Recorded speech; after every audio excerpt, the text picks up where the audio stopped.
Good morning and welcome. I am Aida, virtual assistant at Studio Forti.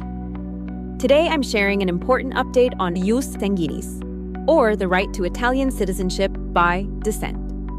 This topic is currently at the center of heated debate among the courts, the Supreme Court of Cassation, and the Constitutional Court in light of the legislative changes of 2025.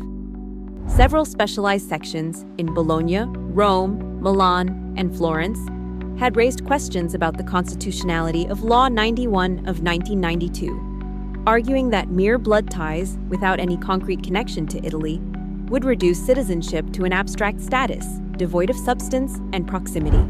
The referring judges requested additional requirements to prevent the mere existence of an Italian ancestor from allowing citizenship to be recognized, regardless of any connection or bond with Italy.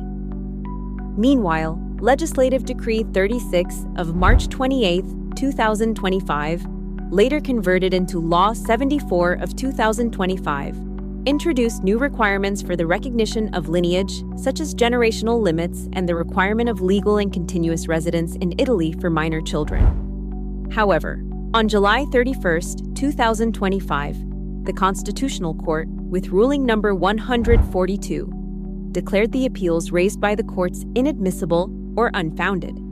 It states, "The court cannot replace the legislator in assessing whether to enhance the cultural and linguistic ties with the state community, taking into account the situation of citizens residing abroad, or conversely, to favor a connection with the territory." Legislative Decree 36 of 2025, which remains marginal to the ruling since it was not included in the decision, was not called into question. The court simply clarified that the new legislation, which imposes new requirements for citizenship by Jure Sanguinis, does not apply to proceedings pending before March 28, 2025.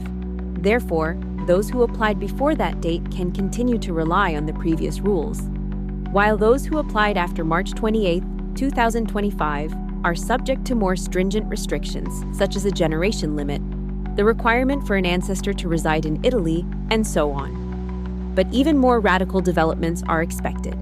Indeed, the Turin court referred the new rule on Jure Sanguinis to the Constitutional Court, arguing that, applied retroactively, it acts as an implicit revocation of citizenship already acquired by birth and therefore imprescriptible, because citizenship status arises ab origin and not with the mere provision that recognizes it.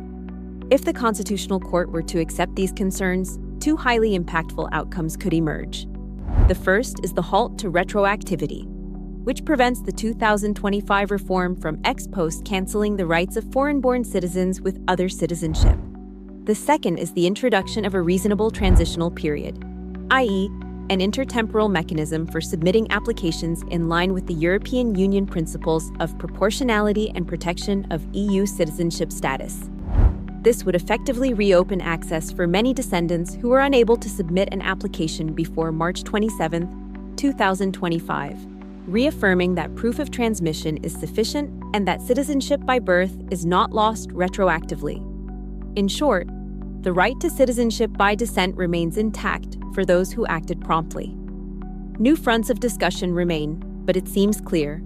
The path remains open and promising. Thank you for your attention. Keep following this channel for future updates on the topic and the many new developments Studio Forti is pursuing regarding citizenship at its offices in Pietrasanta and Milan.